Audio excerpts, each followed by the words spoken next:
ఇకపోతే మనం వైసీపీ హయాంలో ఉన్నప్పుడు లేదంటే జగన్మోహన్ రెడ్డి గారిని గత 15 సంవత్సరాలుగా చాలా తక్కువ టైంలో ఎక్కువ సంపాదించారు, లేదంటే కోట్లకు పడగలెత్తారు. ఇది on record. Of the record ఇంకా చాలా ఆరోపణలు ఉన్నాయి. అవన్నీ ఈడీ సిబిఐ కేసులు ఉన్నాయి. మనం దాని గురించి మాట్లాడట్లా. ఆయన ఏదైతే 2009 నుంచి 2014, 19, 24 ఆయన ఎలక్షన్ కమిషన్కి ఇచ్చినటువంటి అఫిడవిట్లో పొందుపరిచినటువంటి వాటి ప్రకారంగానే లాస్ట్ రెజీమ్లో అప్పుడున్నటువంటి సీఎంల్లో దేశవ్యాప్తంగా ఉన్నటువంటి ముఖ్యమంత్రుల్లో వైఎస్ జగన్మోహన్ రెడ్డి గారు రిచెస్ట్ సీఎం ఇన్ ఇండియా అని చెప్పుకునేవాళ్ళం. Some 500 or 600 odd crores. అప్పుడు టీడీపీ వాళ్ళు అసలు చెలరేగిపోయి చూసారా, ఆయన వ్యాపార సామ్రాజ్యం ఇంత తక్కువ టైంలో ఇంత సంపాదించారు, ఆన్ రికార్డ్గానే ఇట్లా ఉందంటే ఆయన మీద వచ్చినటువంటి ఆరోపణలు కూడా వాస్తవానికి దగ్గరగానే ఉన్నాయి అనేది, అందు గురించి ఇన్ని కేసులు అని చెప్పేసి విమర్శలు చేసేవాడు. మరి ఈరోజు చంద్రబాబు నాయుడు గారు రిచెస్ట్ సీఎం అంటే మేబీ ఎక్స్ సీఎంలు కూడా తీసుకుంటే మరి ఏమన్నా జగన్మోహన్ రెడ్డి గారు కూడా లిస్టులో ఉండేవాళ్ళేమో. ఎక్స్ సీఎంలు తీసుకోలేదు, ఇప్పుడు ఫంక్షనింగ్ సీఎంలు తీసుకున్నారు కాబట్టి యాక్టింగ్ సీఎంల్లో చంద్రబాబు నాయుడు గారు 931 కోట్లతో, అది ఆయన ఒక్కటే కాదు అంటే స్పౌస్తో కలిపి ఆవిడదే ఎక్కువ షేర్ ఉంది. భువనేశ్వరమ్గా ఆవిడది 895 అయితే ఈయనకి ఒక 36 కోట్లు అంటున్నారు చంద్రబాబు నాయుడు గారి పేరు మీద. ఇవన్నీ కూడా స్థిర చరాస్తులు ఇంక్లూడింగ్ హెరిటేజ్ షేర్స్తో కలిపి. అయితే ఇక్కడ మనం మిగిలిన రాష్ట్రాల యొక్క సీఎంలు కూడా పరిగణలోకి తీసుకోవాలి. సరే గ్రేట్, మనం ప్రౌడ్గా ఫీల్ అవ్వాలో మరి బాధపడాలో తెలియదు. ఏపీనేమో అప్పుల ఊబిలో కూరుకుపోయి అతి పేద రాష్ట్రంగా రోజు రోజుకి దిగజారిపోతున్న పరిస్థితుల్లో సీఎంలు మాత్రం ప్రతిసారి మనమే ఫస్ట్ కొడుతున్నాం, రిచెస్ట్ సీఎంలు. మమతా బెనర్జీ 15 లక్షలతో పూరెస్ట్ ఆఫ్ ది పూర్ సీఎంగా ఉన్నారు. కింద నుంచి సెకండ్ ప్లేస్లో ఒమర్ అబ్దుల్లా 50 లక్షలతో రెండో అతి తక్కువ ఆస్తులు ఉన్నటువంటి. మూడో స్థానంలో కేరళ సీఎం పినరయ్ విజయన్ 1 కోటి ఆడ్, అంతే సింపుల్. ఇకపోతే చిన్న రాష్ట్రం Arunachal Pradesh FEMA Khandu second richest CM in India. అయితే ఆయనకి అదే స్థాయిలో అప్పులు కూడా ఉన్నాయి, దాదాపు 180 కోట్లు, 350 కోట్లు మొత్తం ఆయన ఆస్తులు అయితే 180 కోట్ల అప్పులు ఉన్నాయి, హయ్యెస్ట్ అయినాయి. కానీ ఇక్కడ చంద్రబాబు నాయుడు గారి అప్పులు ఓన్లీ 10 కోట్లే. సరే ఇదంతా ఆయన ఎట్లా సంపాదించారు అని అంటే ఆయన చెప్తుంటారు, ఆయన ఇప్పుడేమీ లేరు, రాజకీయాలు ఎప్పటి నుంచో ఉన్నారు. ఆయన మాజీ సీఎంకి అదే రామారావు గారి కల్లుడి దగ్గర నుంచి ఉన్నారు, ఆయనకి 90ల నుంచే హెరిటేజ్ పెట్టారు, దినదిన ప్రవర్ధమానం అవుతుంది అంటారు. సరే ఎలా చూడాలి దీన్ని చూసి గర్వపడాలా ఆంధ్రప్రదేశ్ సీఎంలు రిచెస్ట్ అయినందుకు, లేదంటే కనుక రోజు గడవాలంటేనే రాష్ట్రం అప్పుల మీద నడుస్తున్నందుకు బాధపడాలి? ఈ సురేష్ గారు, జగన్మోహన్ రెడ్డి గురించి మనం ఎంత చెప్పుకున్నా చెప్పుకోవచ్చు. ఎందుకంటే ఆయన మీద కేసులు ఉన్నాయి, ఆయన క్విడ్ ప్రోకోలు ఏ రకంగా ప్రభుత్వాన్ని దుర్వినియోగం చేశారు వాళ్ళ నాయన హయాంలో అనేటువంటిది అవన్నీ సిబిఐ దాంట్లో ఉన్నాయి. తర్వాత 2004లో దాదాపు ఇండ్లు అమ్ముకునేటువంటి పరిస్థితిలో ఉండేటువంటి వైఎస్ కుటుంబం ఈరోజు లక్షల కోట్ల రూపాయలకు. ఆ తర్వాత కళ్ళ ముందు ఆయనకు ఒక అది కూడా ఉంది, అంటే ఎగ్జిబిషన్, తన ఆస్తిని చూపించుకోవాలి. బెంగళూరులో 200 రూమ్లతో ఇల్లు కట్టుకోవడం అనేది అది ఏ దాన్ని వ్యక్తం చేస్తుందంటే నేను రాజ కుటుంబం అన్నట్టుగా చెప్పుకోవడం. అట్లాగే హైదరాబాద్లో బంగ్లా కానీ, అట్లాగే తాడేపల్లి బంగ్లాలో. కాబట్టి అవన్నీ ఉన్నాయి. ఆయన సంపాదించిన మార్గం కూడా మనకు అర్థమవుతుంది కదా, జనం సంపదే, అది ప్రజల సొమ్ము, అది ప్రజల సొమ్ము దోచుకోవడమే జగన్మోహన్ రెడ్డి మాత్రం. అయితే చంద్రబాబు నాయుడు రిచెస్ట్ సీఎం అనేది నేను ఈరోజు పత్రికల్లో చూశాను, దానికి ఆన్సర్ ఆయనే చెప్పాలి. ఎందుకంటే హెరిటేజ్లో ఆయనకు షేర్స్ ఉండవచ్చు, హెరిటేజ్ ఉంది, అది అందరికీ తెలుసు. భువనేశ్వర్ గారు మెయింటైన్ చేస్తారు, సాంబశివరావు గారు చూస్తారు, ఈమె ఎవరు లోకేష్ గారి భార్య కూడా దాంట్లో ఆమె కూడా యాక్టివ్ పార్టిసిపేట్ చేస్తుంది. అయితే ఒక పాల డైరీలో ఇంత పెద్ద ఎత్తున ఆదాయాలు వచ్చేటువంటి పరిస్థితులు ఉందా నాకు తెలియదు. ఆయన పారదర్శకంగా ఉండాలి కదా ప్రజల మధ్యలో ఉండేప్పుడు. ఇప్పుడు మామూలుగా కాంగ్రెస్ వాళ్ళు ఇంతకుముందు చెప్పేవాళ్ళు, ఇప్పుడు వైసీపీ వాళ్ళు చెప్తుంటారు, కాంగ్రెస్లో ఉండేవాళ్ళు తులసిరెడ్డి గారు కూడా చెప్తుంటారు 2 ఎకరాలు ఆస్తి ఉండేటువంటి వ్యక్తి 100 కోట్లు సంపాదించాడో సమాధానం చెప్పాలా ప్రజలకు అని. తులసిరెడ్డి గారు చెప్పినారు లేదు నాకు తెలియదు, కానీ కాంగ్రెస్ వాళ్ళు చెప్పింది నేను విన్నాను, అట్లాగే వైసీపీ వాళ్ళు చెప్తుంటారు. అది సమాధానం చెప్పుకోవాలి కదా. నేను రాజకీయాల్లో ఉన్నాను, నా జీవితం పారదర్శకంగా ఉండాలా. నేను ఆస్తులు సంపాదించి ఉంటే రేపు అడుగుతారు కదా, ఏమైనా నువ్వు సిపిఎం పార్టీలో ఉన్నావు, ఎట్లా సంపాదించినావు అని నేను ఆన్సర్ చేసుకోవాలా. ఆన్సర్ చేసుకోకపోతే నేను రాజకీయాలకు అనర్హుణ్ణి.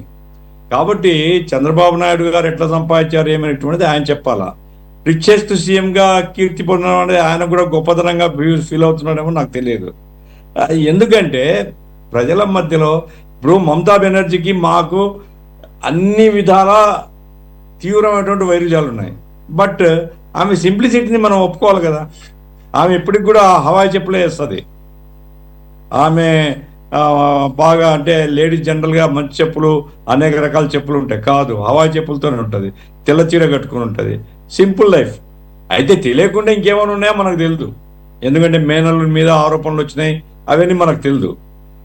అందుకోసం నేను చెప్పేది ఏమిటంటే, ఒక రాజకీయాల్లో ఉండేటువంటి వ్యక్తి తన వ్యక్తిగత అంటే ఈ మొత్తం కుటుంబం ఆస్తి అని చెప్తున్నారు. కుటుంబం ఆస్తి అంటే ప్రధానంగా హెరిటేజే కాదు, ఇంకేమైనా ఉన్నాయా ఏమిటి అనేది ఆయన సమాధానం చెప్పాలని నేనేమి, ఎందుకంటే నాకు తెలియని విషయాలు నేను ఆరోపణ చేసి ఈయన అక్రమంగా సంపాదించాడు, ఈయన కొల్లగొట్టినని నేను చెప్పడానికి సిద్ధంగా లేను, ఎందుకంటే నాకు ఆధారాలు లేవు కాబట్టి.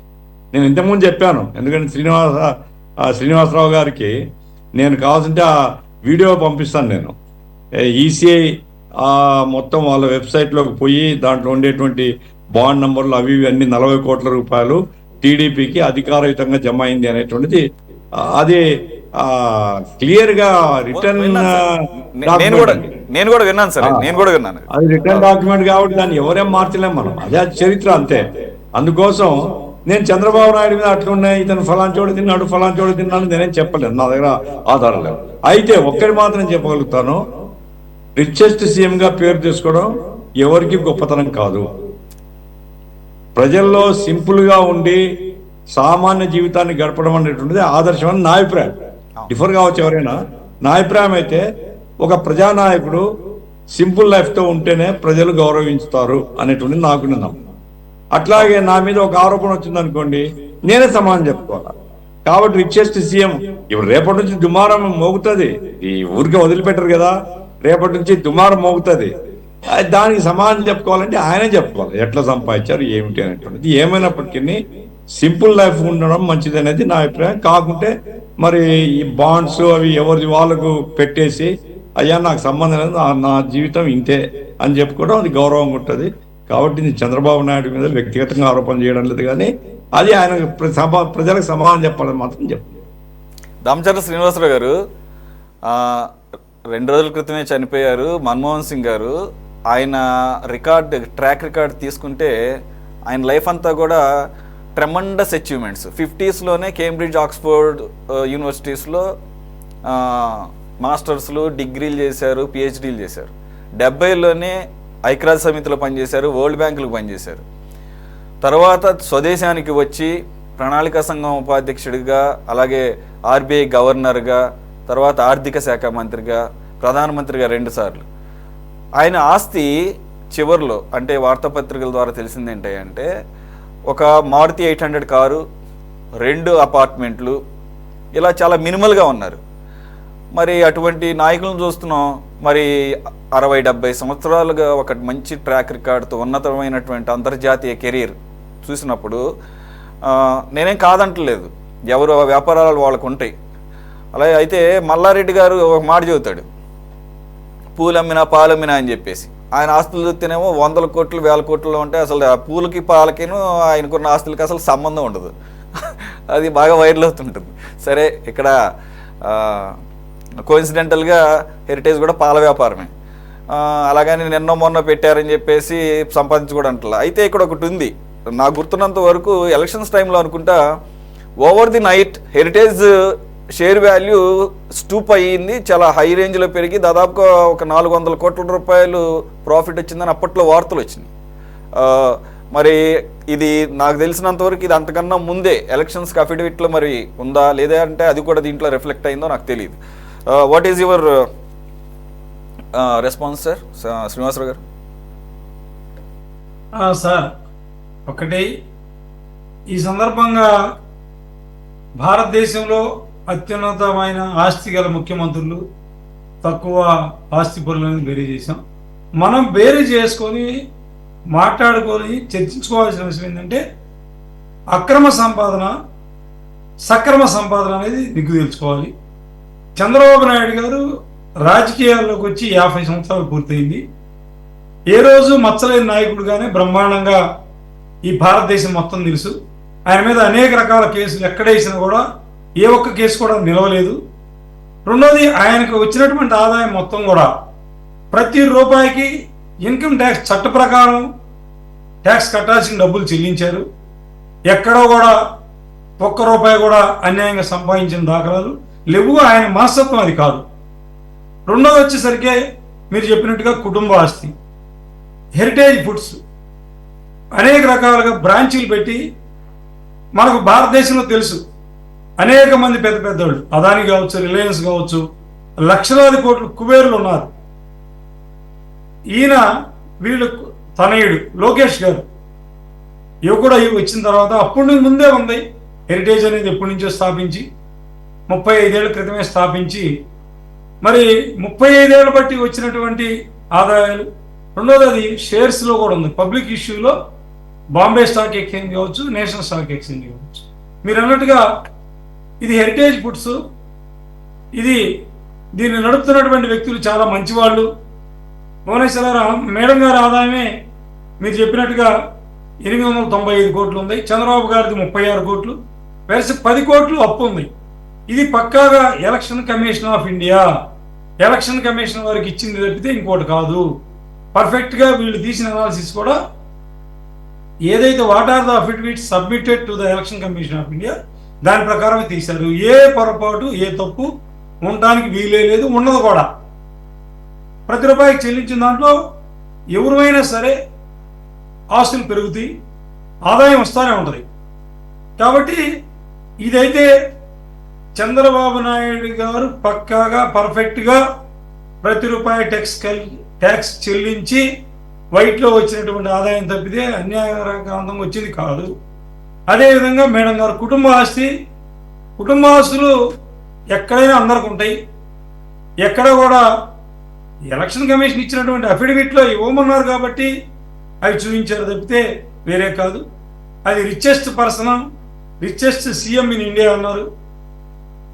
అది ఆయన వచ్చిన ఆస్తి ఈ రోజు లెక్క చూసుకుంటే ఆ అఫిడవిట్ ఇచ్చే రోజుకి షేర్స్ వాల్యూ పెరిగి ఏదైతే షేర్ వాల్యూ ఉందో ఇవాళ చూస్తా ఉన్నాం మార్కెట్లో.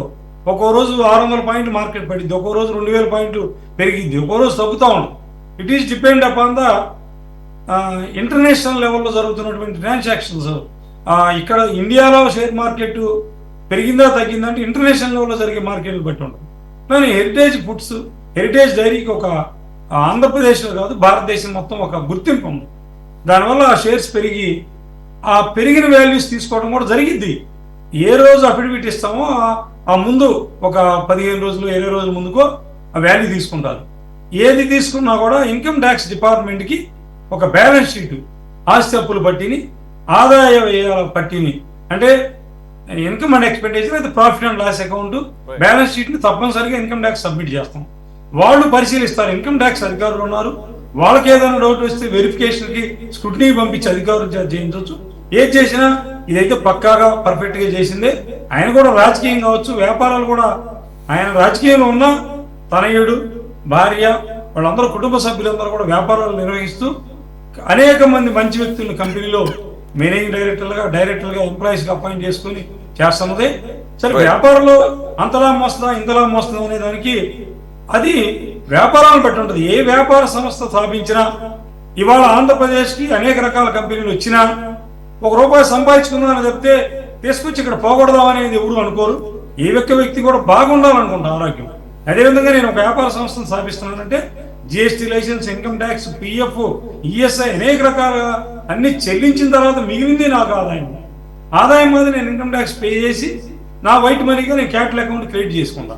అంతే తప్పితే ఆ విధంగా చూపించినటువంటి ఆస్తి ప్యూర్ వైట్ గోల్డ్ 100% 24 క్యారెట్స్ ఎవరైనా ఉన్నారు ఈ భారతదేశంలో అంటే చంద్రబాబు నాయుడు గారు. అనేక సార్లు ఆయన పబ్లిక్ అని చెప్పాడు, ఎవరైనా ఇవ్వండి, మీరు ఇవ్వండి, నేను ఇస్తానని ఉన్నాడు. That is the Chandrababu Naidu. ఆ విషయంలో నేను కాంప్రమైజ్ గాను 100కు 1000. దామచర్ల శ్రీనివాసరావు గారు చంద్రబాబు నాయుడు గారు ట్రాన్స్పరెంట్గా ఉంటారు, అటువంటి వాటికి దూరంగా ఉంటారు అనండి, అంతవరకు ఓకే. కానీ డైమండ్లు క్యారెట్లు అని మాట్లాడుకుంటే నేను ఇంకా ఎగ్జాంపుల్ చెప్పలేదు. ఇంకా నేను త్రిపుర సీఎం గారు నాకన్నా ఒక్క నిమిషం త్రిపురకి సీఎంగా పనిచేసినటువంటి మాణిక్ సర్కార్ గారి ఆస్తులు ఏంటో నాకన్నా కోటేశ్వర గారు కానీ లేదంటే కానీ గఫూర్ గారు బాగా చెప్తారు. వాళ్ళ టర్మ్ వచ్చినప్పుడు నాకు అంత ఐడియా, నాకు తెలిసినంత వరకు వారు ఎప్పుడు కూడా రిక్షాలో తిరుగుతుంటారని I mean wife and husband ఈ రకంగా. అలాగా ఒక మెసేజ్ ఓరియంటెడ్గా ఉన్న సీఎంలు చాలామంది ఉన్నారు. But most of them belongs to left parties. ఓకేనా? ఓకే, మీరు ట్రాన్స్పరెంట్గా ఉంటారని వచ్చు, కానీ ఆ రకమైనటువంటి భారీ సర్టిఫికేట్లు మాత్రం ఇంకా దానికన్నా ముందు చాలామంది ఉన్నారు, చాలా సింప్లిసిటీకి దగ్గరగా ఉన్నవాళ్ళు. అలాగే గతంలో పనిచేసినటువంటి కాంగ్రెస్ పార్టీకి పనిచేసినటువంటి ప్రధానమంత్రుల లిస్ట్ కూడా ఉంది దానికి. తులసిరెడ్డి గారు మీ అబ్జర్వేషన్ ప్లీజ్. 19లో జగన్మోహన్ రెడ్డి గారు గోల్డ్ మెడల్ సాధించారు. 2024లో చంద్రబాబు నాయుడు గారు గోల్డ్ మెడల్ సాధించారు. ఒలింపిక్స్ లో మన రాష్ట్రానికి గోల్డ్ మెడల్స్ దేశానికి కూడా రాలేదు, కానీ మొత్తం ఈ యొక్క సంపన్న సీఎంలు మాత్రం సక్సెసివ్ గా 2 టర్మ్స్ 2019-4 సాధించడం అనేది ఆంధ్రప్రదేశ్ లో గర్వకారణంగా భావించవచ్చు. ఇది ఒక యాంగిల్. రెండవది, ఇది టిప్ ఆఫ్ ద ఐస్బర్గ్ మాత్రమే. నాట్ ఓన్లీ చంద్రబాబు నాయుడు, చాలా మంది రాజకీయ నాయకులకు, పారిశ్రామికవేత్తలకు ఇది టిప్ ఆఫ్ ద ఐస్బర్గ్. సముద్రములో మంచు పర్వతాలు ఉంటాయి, పైన టిప్పు మాత్రమే కనపడతా ఉంటుంది, మిగతా వచ్చేసి చాలా విశాలంగా ఉంటుంది. కాబట్టి 931 కోట్లు అనేది టిప్ ఆఫ్ ద ఐస్బర్గ్, ఆ సంపదకు టిప్పు మాత్రమే. దానికి అది వైట్ మనీ, దానికి బ్లాక్ మనీ రూపంలో, వివిధ రూపాల్లో, బినామీ రూపంలో కానీ, మిగతా నేలమాలిగలలో క్యాష్ రూపంలో కానీ, చాలా చోట్ల బంగారు డైమండ్స్ రూపంలో కానీ, తర్వాత మామూలుగా రిజిస్ట్రేషన్ వాల్యూ స్విస్ బ్యాంకుల్లో కానీ, ప్రపంచవ్యాప్తంగా ఉన్న సేఫ్ హెవెన్ బ్యాంక్స్ లో కానీ, కంట్రీస్ లో కానీ లెక్క. కాబట్టి అది మనకు చూపించిన దానికంటే నటన చంద్రబాబు నాయుడు గారు చాలా మందికి దీనికి 10 times 100 times ఎక్కువగా ఉంటుంది. అది రెండవ యాంగిల్. మూడవది, సరే ఆయన వచ్చేసి 40 సంవత్సరాలుగా వచ్చేసి రాజకీయాల్లో ఉండి వివిధ పదవులే కాకుండా ఆయన వ్యాపార రీత్యా కూడా చేస్తున్నాడు. ఎవ్రీ ఇయర్ వచ్చేసి ఆయన ఆస్తిపాస్తులు కూడా ప్రకటిస్తూ వస్తున్నాడు. ఎన్నికల అఫిడవిట్ లో ఉన్నాయి, తర్వాత ఐటీ రిటర్న్స్ అన్ని ఉంటాయి. కాబట్టి వచ్చేసి దీంట్లో కేవలం వచ్చేసి ఒక సోమరిగా కాకుండా ఇంకోటి ఓన్లీ ప్యూర్ పాలిటిక్సే కాకుండా ఆయన వ్యాపార రీత్యా కూడా కుటుంబ సభ్యులందరూ కూడా వ్యాపారంలో ఇన్వాల్వ్ అయ్యి, అదే ఒకసారి చిన్న వ్యాపారం ఏదైనా, ఇప్పుడు రామోజీరావు గారు చేసిన వ్యాపారము అది వచ్చే ఊరగాయల వ్యాపారం అనేది చాలా సులభం అనుకుంటాం, కానీ ఇంటర్నేషనల్ కాబట్టి ఏదైనా చిన్నది పెద్దది దానికి మార్కెటింగ్ వచ్చేసి ఎంతమంది అనేది ఇంపార్టెంట్. కాబట్టి ఆ యాంగిల్ ఒకటి. ఓవరాల్ గా ఈ సమాజంలోనే రాను రాను మార్పు వస్తూ ఉంది. గతంలో గుణాన్ని ఎవరు గుణవంతులు అని గుణాల గురించి మీడియా కానీ ప్రొజెక్ట్ చేసేది. రాను రాను గుణం స్థానంలో ధనం వచ్చింది. ప్రపంచంలో కుబేరులు ఎవరు, ఏషియాలో కుబేరులు ఎవరు, ర్యాంక్ 1 నుండి 10వ ర్యాంకు, 1 నుండి 100వ ర్యాంకు, అంటే భారతదేశంలో, తర్వాత ఆంధ్రప్రదేశ్ లో, తర్వాత క్యాస్ట్ వైజ్ గా, ఇది కూడా క్యాస్ట్ వైజ్ గా వచ్చేసి కుబేరులు. ఇది ఒక రాను రాను సమాజంలో ఒక రివర్స్ గేర్. గతంలో వచ్చేసి గుణాన్ని గురించి చెప్పుకునే వాళ్ళు, ఇది ఒక పరిణామ క్రమం. సరే, ఇదే కాకుండా 1968లో లక్ష్మీ కటాక్షం అనే లక్ష్మీ నివాసం సినిమా వచ్చింది. దాంట్లో ఆరుద్ర గారు ఒక పాట రాశారు, ధనమేరా అన్నిటికీ మూలం. అంటే 1968లోనే ఆ ధనము విలువ తెలుసుకొనుట మానవ ధర్మం, మానవుడే ధనమన్నది సృజించనురా, దానికి తానే తెలియని దాసుడాయరా, ధనలక్ష్మిని అదుపులోన పెట్టిన వాడే గుణవంతుడు బలవంతుడు భగవంతుడు రా, ధనమేరా అన్నిటికీ మూలమని 1968లోనే ఆరుద్ర లాంటి కవి దాని గురించి రాశారు. ఇంకా మహాకవి వేమన 400 సంవత్సరాల క్రితమే ఒక 2 చిన్న పద్యాల్లో ఈ యొక్క కుల వ్యవస్థ గురించి మాట్లాడుతూ, కులము గలవారు గోత్రంబు కలవారు విద్య చేత విర్రవీగువారు పసిడి కల్గువాని బానిస కొడుకులు విశ్వదాభిరామ వినురవేమ, కులము లేనివాడు కలిమి చే వెలయును, కలిమి లేని నాడు కులము దిగును, కులము కన్న ఎన్న కలిమి ప్రధానంబు విశ్వదాభిరామ వినురవేమని కుల వ్యవస్థ గురించి చీల్చే చండాడుతూ, ఏందిరా కులం లేదు, ఆఖరికి కలిమే సమాజాన్ని శాసించేదని చెప్పేసి 400 సంవత్సరాల క్రితం ఆయన పుట్టగోస పెట్టుకుంటే వేమన ఆయనే చెప్పడం జరిగింది. కాబట్టి ఇది ఏమైనా కానీ సమాజంలో ఒక మార్పు అనేది వస్తుంది. పోనీ ఇవన్నీ చూస్తే అంబానీ ఆదానితో పోలిస్తే చంద్రబాబు ఎంత అంటే మళ్ళీ అది చాలా విచిత్రం. అది ఆ ఆదాని అంబానీ వచ్చేసి 10 లక్షల కోట్ల రూపాయలు, ఇక్కడ 931 కోట్ల రూపాయలు, అది 10 లక్షల కోట్ల రూపాయలు. అంటే వాళ్ళతో పోలిస్తే 0.01%. కాబట్టి ఇది సమాజంలో సామాన్య మానవునితో పోలిస్తే మీరు నేను ఒక స్థాయి, మనతో పోలిస్తే చంద్రబాబు నాయుడు స్థాయి, చంద్రబాబు నాయుడు స్థాయితో పోలిస్తే అంబానీ స్థాయి. ఇది సమాజంలో రావాల్సిన మార్పు వచ్చేసి ధనము కంటే గుణము ప్రధానం. ఇంతకుముందు వచ్చేసి గఫూర్ గారు కానీ మిగతా వాళ్ళు చెప్పినట్లు ఇది సమాజంలో ఒక మార్పు రావాలి. కానీ ఇప్పుడుండే పరిస్థితుల్లో ఇంత ధనం ఉంటే రేపు ఎన్నికల్లో ఖర్చు పెట్టాలి కదా, తాను ఖర్చు పెట్టుకోవాలా, అభ్యర్థులకు డబ్బులు ఇవ్వాలా. ఈ విధంగా వచ్చేసి ఒక ఎన్నికల డెమోక్రసీ వచ్చేసి ఈవెన్ వచ్చేసి ఒక మంచి గుణవంతుడుగా ఉండాలనే వానికి కూడా మన ప్రజాస్వామ్య వ్యవస్థ వచ్చేసి చర్చే విధంగా ఉంది. రేపు నేను యాక్చువల్గా నేను కంటెస్ట్ చేయని కారణం అదే. నేను కంటెస్ట్ చేశాను అనుకోండి, పులిందలకు గడపకు లేకుంటే నాకు ఎప్పుడు టికెట్ కావాలని ఇస్తారు. ఆ టికెట్ గెలవాలి, టికెట్ తీసుకున్నాక గెలవాలంటే ఖర్చు పెట్టాలా, ఖర్చు పెట్టాలంటే అవినీతి చేయాలా. ఆ అవినీతి చేయొద్దు, ఆ పదవి వద్దు, చాలా వచ్చేసి మన అభిప్రాయం చెప్పేదానికి అని చెప్పేసి నేను అందరికీ టికెట్ ఇప్పించగానే నేను టికెట్ తీసుకోలేదు. అది బలహీనత అనుకోవచ్చు, నా యొక్క నేచర్ అనుకోవచ్చు. అలా చాలా మంది ఆ టైప్ ఉన్నాం అనమాట. ఇది ఓవరాల్ గా సమాజంలో వస్తున్న మార్పు. అప్రిషియేట్ చేశారు, అప్రిషియేట్. కోటేశ్వరరావు గారు, నేను ఇందాక ఒకటి చెప్పాను, ఒకటి మెన్షన్ చేస్తే బాగుంటుంది. అంటే నేను చూసింది మాణిక్ సర్కారు, ఇంకా చాలా మంది ఉండొచ్చు. ఆయన సింప్లిసిటీకి తార్కాణం అంటారు. మాణిక్ సర్కార్ కంటే ముందు దశరథ్ దేవు, అదేవిధంగా భూపేన్ చక్రవర్తి, అదేవిధంగా పశ్చిమ బెంగాల్ ముఖ్యమంత్రి జ్యోతి బాసు, వీళ్ళందరూ కూడా మొన్న మరణించినటువంటి బుద్ధదేవ భట్టాచార్య, వీళ్ళందరి చరిత్రలు చూస్తే పదవి కారణంగా ఎక్కడా పటాటోపాన్ని ప్రదర్శించకుండా సామాన్యులుగా జీవించినటువంటి వాళ్ళు మనకి వీళ్ళందరూ కూడా మనకి కనిపిస్తారు. కేరళలో కానివ్వండి, లేదా బెంగాల్, త్రిపురలో పనిచేసినటువంటి వాళ్ళు. అందుకని వాళ్ళతోటి ఇప్పుడు ఉన్నటువంటి వీళ్ళందరినీ కంపేర్ చేసుకోవడం అనేటువంటిది సరే, అది సందర్భం కాదు. కనుక ఇక్కడ మనం గమనించాల్సింది ఏంటంటే, గతంలో మన జగన్మోహన్ రెడ్డి గారు రిచెస్ట్ సీఎం అన్నప్పుడు మనం చూసాం. దానికి సంబంధించి వివరాలన్నీ చెప్పాలి, ఎట్లా సంపాదించారు ఏమిటి అనేటువంటి తెలుగుదేశం పార్టీ వాళ్ళందరూ కూడా చర్చల్లో డిమాండ్ చేశారు. ఇప్పుడు అదే పరిస్థితి వాళ్ళకి వచ్చింది. ఇవాళ ఒక వేరే ఛానల్లో ఒక వైసీపీ పెద్ద మనిషి ఏంటంటే, లేదు మా నాయకుడు ప్రతిపక్షంలో ఉన్నాడు కనుక మేము చెప్పక్కర్లేదు, చంద్రబాబు నాయుడు గారు అధికారంలో ఉన్నారు కనుక ఆయన వివరించాలని చెప్పాడు. నిజమేను, మీ నాయకుడు ఎమ్మెల్యేగా ఉన్నాడు కదా, ఎమ్మెల్యే కూడా ప్రజాప్రతినిధి, ముఖ్యమంత్రి కాకపోవచ్చు, కానీ అదే ఏడీఆర్ లేదా అదే ఎలక్షన్ వాచ్ వాళ్ళు మీ నాయకుడు గురించి చెప్పారు. 2024లో ఎవరికంత వస్తుందో చంద్రబాబు నాయుడు గారి గురించి చెప్పారు. మీ నాయకుడికి 757 కోట్లు ఉందని చెప్పారు. మరి దాన్ని మీరు ఎట్లా వివరిస్తారు అంటే, లేదు మేము ఎట్లా చెప్తాము, మేము ప్రతిపక్షంలో ఉన్నాం, మేము అడుగుతున్నామని చెప్పేసి చెప్పారు. అదే పరిస్థితి గతంలో తెలుగుదేశం వాళ్ళు కూడా అదే అడిగారు. అందుకని ఇప్పుడు వాళ్ళు చెప్పలేరు, వీళ్ళు చెప్పలేరు.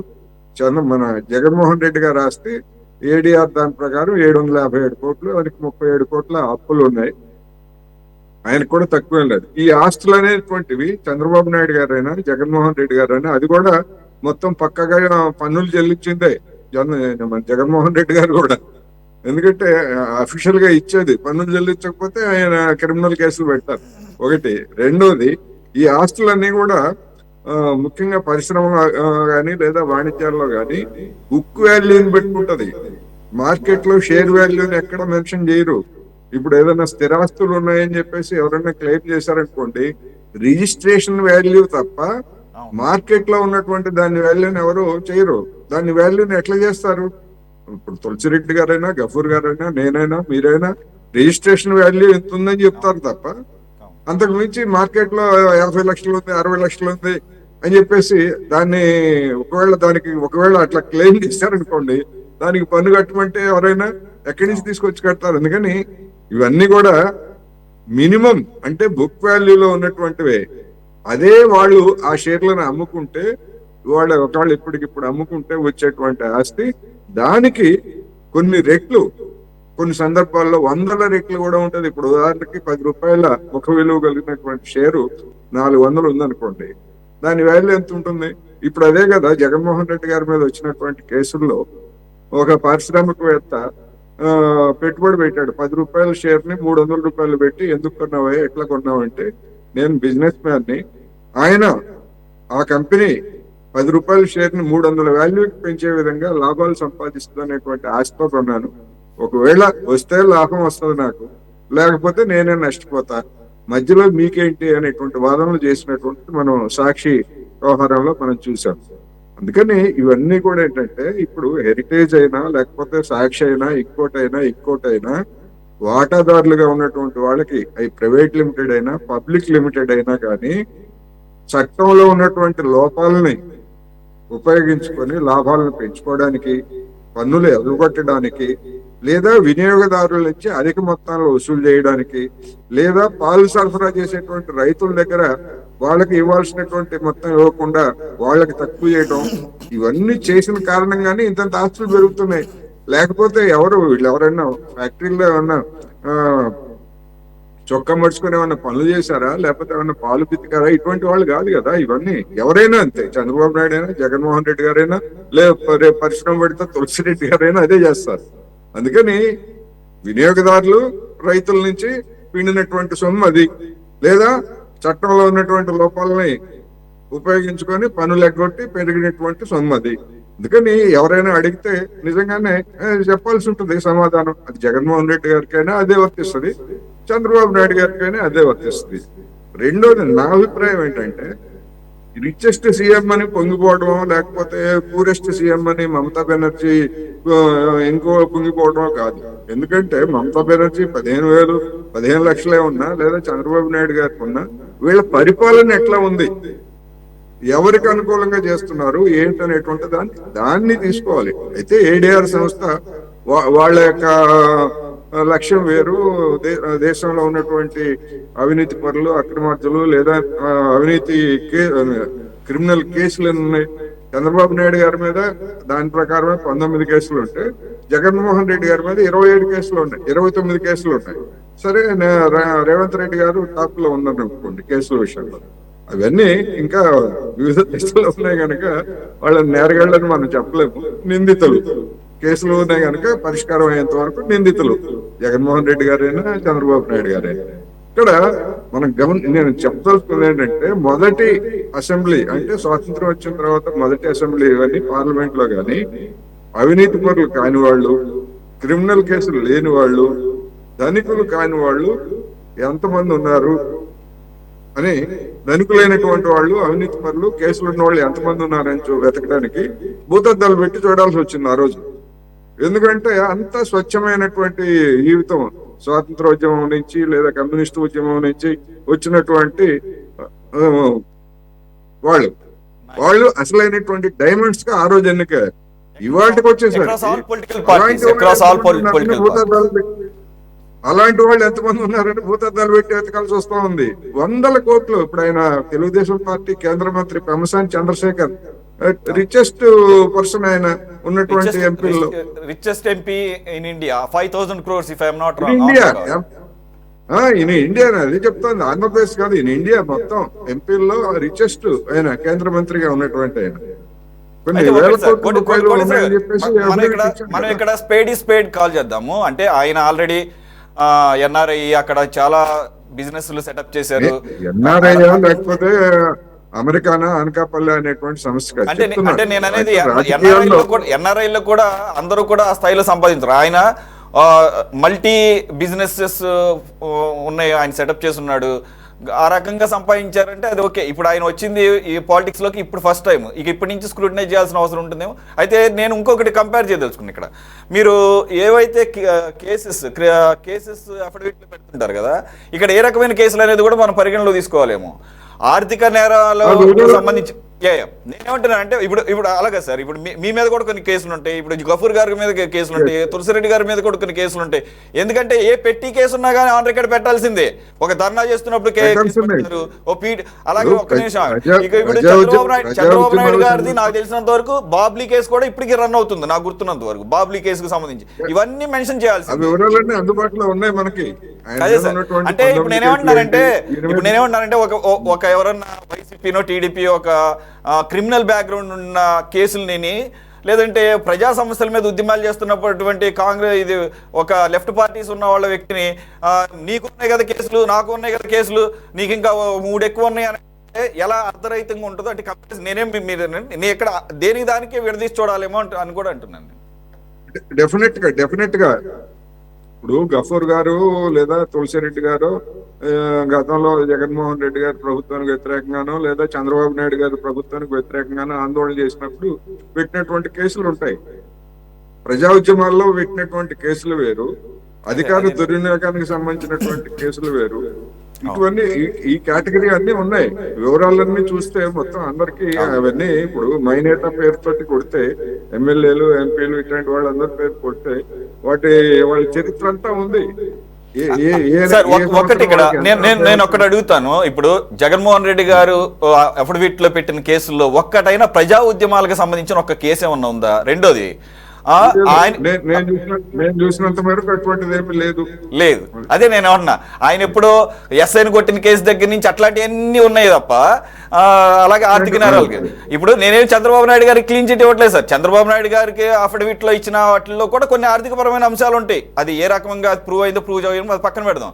కానీ దాంతో పాటుగా కొన్ని అప్పట్లో మహారాష్ట్ర వెళ్ళి బాబ్లీ కేసులు, ఇంకా కొన్ని ఈ రకమైన కేసులు కూడా ఉన్నాయి. ఇప్పుడు అంగళ్ళ దగ్గర కేసులు పెట్టారు, లేదంటే ఇంకో సో నేనేమంటున్నానంటే డబ్బులు ఏ రకంగా సంపాదించారు, అలాగే ఇంకొకటి ఎన్ని సంవత్సరాల నుంచి బిజినెస్ రన్నింగ్లో ఉంది. ఇప్పుడు గఫూర్ గారు చెప్పిన మీలాంటి పెద్దలు చెప్పిన 2004లో వైఎస్ రాజశేఖర రెడ్డి గారి పరిస్థితి, ఆర్థిక పరిస్థితి ఏంటి, ఈరోజు ఏంటి అంటే just in matter of 20 years. What about Chandrababu Naidu? He is into politics from 1979 or some words. పక్కన పెడితే ఆయన పెళ్లి చేసుకుంది అప్పట్లోనే అప్పటి ముఖ్యమంత్రి. అలాగే 90ల నుంచి హెరిటేజ్ రన్ అవుతుంది. ఎన్ని సంవత్సరాలు రన్ అయింది? సో మొత్తం కూడా ఆన్ రికార్డ్ ఉంటుంది. అలాగే మీరు అన్నట్టు ఫేవర్స్ లేకుండా వీళ్ళు 100 కోట్లు సంపాదించరు. ఇప్పుడు అవే పాల వ్యాపారాలు చేసే మరి మిగతా వాళ్ళు కూడా ఆ స్థాయిలో సంపాదించారా అంటే ప్రశ్నార్థకం. రెండో పాయింట్ ఏంటంటే ఈ మధ్య నేను విన్నది లైటర్ విన్లో చెప్తున్నాను, బ్రాహ్మణి గారు టేకప్ చేసిన తర్వాత హెరిటేజ్ పరిగెడుతుంది అనేది ఒకటి అంటారు. అంటే ఆవిడ హైలీ ఎడ్యుకేటెడ్, ఇంకాస్త ఎక్స్పాన్షన్ చేశారంటున్నారు దేశవ్యాప్తంగా అంతర్జాతీయంగా అని చెప్పేసి. మరి ఏమన్నా యాడ్ అయినవో తెలియదు. అలాగే కూటమి గవర్నమెంట్ గెలుస్తుందనో ఆ రిజల్ట్స్ టైంలో కూడా హెరిటేజ్ షేర్స్ బాగా స్టీప్గా పెరిగినాయి. అప్పట్లోనే ఒక్క రోజులోనే ఆయన ఒక వారం రోజుల్లోనే 400-600 కోట్ల దాకా హెరిటేజ్కి సంపాదించాను. అవన్నీ మరి దీంట్లో యాడ్ అయిన లేదు తెలియదు. But anyway these are all on record. అవన్నీ ఉండవండి, అవేవి ఉండవు. ఇందులో బుక్ వాల్యూ ఎంత ఉందో దాని మేరకే చెప్తారు తప్ప అవన్నీ వేయరు. ఎందుకంటే అదంతా గ్యాంబ్లింగ్ లాంటిది, రావచ్చు పోవచ్చు. షేర్ మార్కెట్ పడిపోతే ఎక్కడి నుంచి తీసుకొస్తారు? అవన్నీ ఉండవు. బుక్ వాల్యూ ఎంత ఉంటే అదే ఉంటది. Rightly set.